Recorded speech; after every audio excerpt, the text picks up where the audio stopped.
तीनों अंगद की तरफ बढ़ रहे हैं। वो पकड़ लिया अंगद को, घायल कर लिया। अंगद को इसलिए पीछे पड़ रहे हैं, उसके पीछे एक एक वजह है। अंगद ने कहा था कि मैं जय पाँव जमाता हूँ, देखते हैं कौन पाँव मेरा उठाता है। उन्होंने कहा था कि देखूंगा कार्यक्रम भूमि में कितनी देर तो पैर जमाएगा। उसके पीछे एक वजह भविष्य की तरफ इसलिए लग रहे हैं कि उनका भाई है जो उनका साथ छोड़ गया है। बिल्कुल ठीक भाई जी, बिल्कुल वैसा ही जनता रावण अपना परिचय दे रही है सब। और फिर अपना भविष्य की तरफ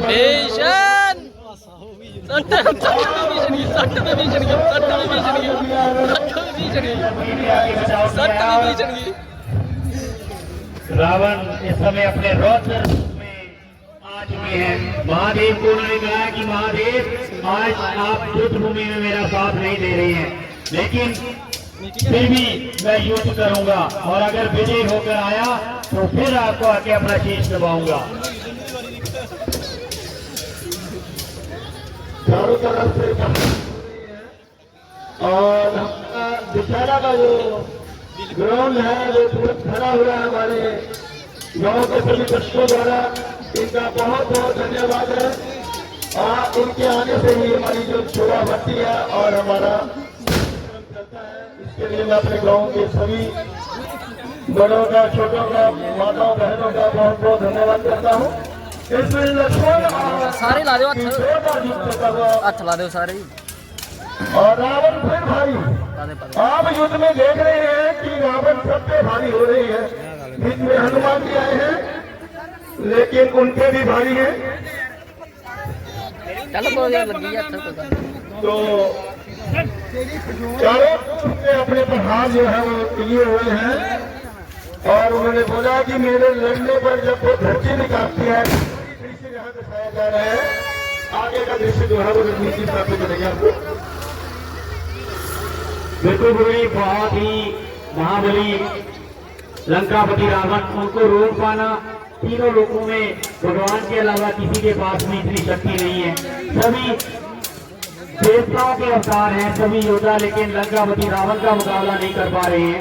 इस समय बहुत ही भयंकर तलवारबाजी का मुजाहरा पेश किया जा रहा है। लक्ष्मण और लंकापति रावण के बीच में अच्छा युद्ध चल रहा है। फिर बार बार अंगद और विभीषण की तरफ लग रहे हैं। अंगद पूरा प्रयास कर रहे हैं लेकिन अंगद को पकड़कर घसीट रहे हैं।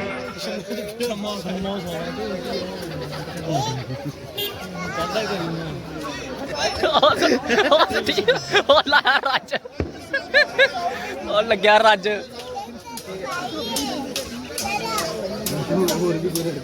भगवान श्री राम जी अकेले बैठे अपने आसन पर बैठे हुए मंद मंद मुस्कुरा रहे हैं और देख रहे हैं कि जो मैंने ये सृष्टि में जो रचना की है उसका आज अंजाम किस प्रकार किया जा रहा है। लंकापति रावण ने अपने भाई विभीषण को पकड़ लिया। मुश्किल से भागे हैं, बड़ी मुश्किल से भागे हैं। रावण अपने पूरे जोर से विभीषण को ले रहे थे लेकिन लक्ष्मण जी ने लक्ष्मण जी ने जो है वो बड़ी मुश्किल से उनका बचाव किया है और अपनी सेना के बीच रावण हर एक पर भारी कभी अंगद की तरह बढ़ रहे हैं। देख रहे हैं कि उसका पाँव जमा है या नहीं जमा है। और फिर लक्ष्मण जी के साथ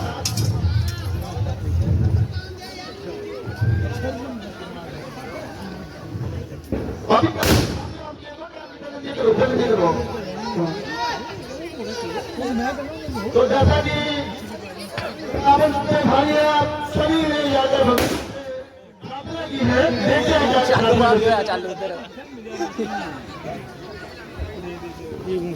चालू पा भी होया चालू अंदर कंपटा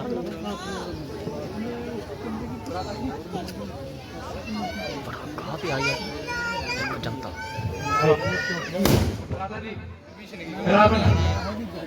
काम मुश्किल है, कृपा कर।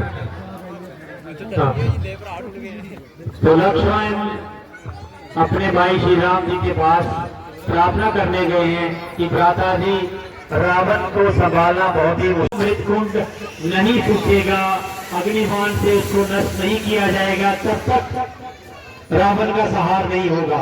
यही वह वजह थी जिसकी वजह से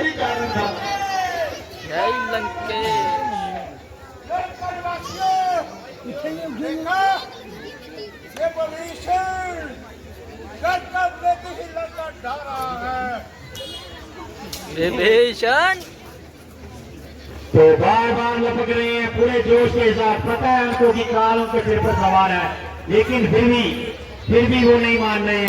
और इसी के साथ भगवान ने उनकी नाभि में अग्निबाण मारकर और घायल उनको घायल कर दिया, बेहोश कर दिया। बहुत ही जबरदस्त सीन।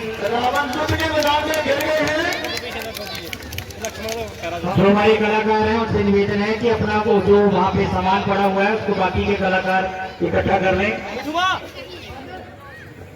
श्रीमान दीपांशु उस तरफ जितना भी लक्ष्मण, यद्यपि हमारा रावण के उत्पाद था, परंतु वे चारों वेदों का ज्ञाता था।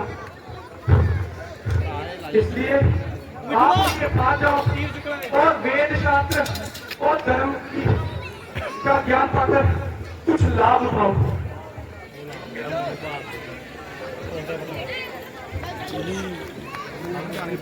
हे रावण, मुझे कुछ धर्म उपदेश दो जिससे मेरा उद्धार हो।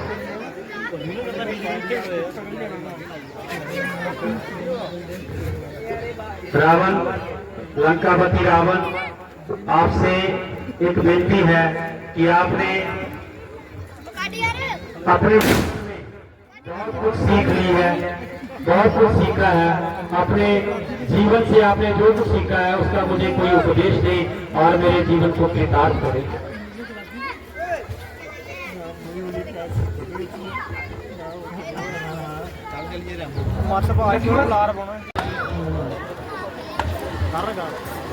वाह।